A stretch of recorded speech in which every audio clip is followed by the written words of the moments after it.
దేవుని నామానికి మహిమ కలుగును గాక. హల్లెలూయా. అందరూ బాగున్నారమ్మా? మరి ఈ దినపు వాగ్దానం, ఉపదేశము చెవిగ్గువాడు మేలు నొందును. సామెత గ్రంథం 16 అధ్యాయము 20 వచనంలో మాట్లాడబడింది. ఈ దినపు వాగ్దానం ఏంటంటే, ఈ దినము మనం ధ్యానించుకున్న అంశం ఉపదేశము. దేవుని మాటకు మనం చెవి ఎగ్గాలి, దేవుని మాట వినాలి. వింటే మనకి మేలు కలుగుతుంది, దేవుని కలిసి ఆశీర్వాదం కలుగుతాయి. కాబట్టి ఈ దినాన దేవుని మాట మనం వింటలేదేమో. లోకంలో మనం అనేక మంది మన స్నేహితులు బంధువులు మాట్లాడుతున్నాం, కానీ సర్వశక్తిమంత దేవాదేవుని మాట మనం వినడం లేదు. వెనక మనం మేలు పొందలేకపోతున్నాం. దేవుని యొక్క ఆశీర్వాదం పొందుకో. అందుకే దేవుని యొక్క ఉపదేశం ఆలకించమంటున్నాడు, చెవి యొగ్గి ఆలకించమన్నాడు. కాబట్టి ఉపదేశం ఆలకించి ధన్యుడు, మాటకు లోబడేవాడు ధన్యుడు, దేవుని చిత్తం నెరవేర్చేవాడు ధన్యుడు. మనకు మేలు కలుగుతాయి, దేవునిలో కలిగితే ఆశీర్వాదం కలుగుతాయి. కాబట్టి ఈ దినాన్న ఏంటంటే మన వాగ్దానం, ఉపదేశముకు చెవి యొగ్గము.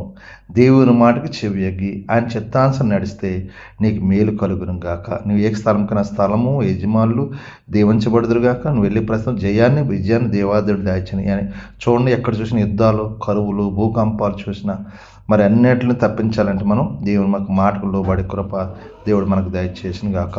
ఈ వాగ్దానం బట్టి ప్రార్థన చేయండి. దేవుడు మిమ్మల్ని కుటుంబాన్ని మేలుతో నింపే కృప దేవుడు దయచేయను గాక. ఆమేన్. ఈ సమయంలో ప్రార్థిస్తున్నాను. సర్వాధికారియు మహాగండు పరిశుద్ధ నీకు వందనాలు. మరి ఒక నూతన దినం దయచేసి ఈ దినమంతా నీ రెక్కల చాటును భద్రపరచండి, కాచి కాపాడి దీవించి, చేస్తున్న చేతి పనులు దీవించి, వెళ్ళే ప్రతి జయాన్ని విజయాన్ని దయచే, యజమానుల కృప పొంది కృప దాచి, బలహీనంగా ఉన్న బిడ్డలు ముట్టండి, స్వస్థపరచండి. హాస్పిటల్ వేసిన ముట్టండి, స్వస్థపరచండి. కుటుంబ సమస్యల బాధ విడుదల దాచండి, బంధకాలను విడిపించండి, తాగుడు వ్యసనాలు దూరపరచండి. నాయన కార్యం చేయండి ప్రభు, కృప చూపించి. ఈ రోజు పుట్టినరోజు పెళ్లి రోజు జరుపుకున్న బిడ్డలను దీవించి ఆశ్రయించి కృప చూపించండి. ప్రతి ఒక్క బిడ్డ మేలుతో నింపి కృప చూపించమని మీకే మహిమా ఘనత ప్రభావం పొందుకోను యేసు పరిశుద్ధమని వేడుకుంటున్నాం తండ్రి. ఆమేన్.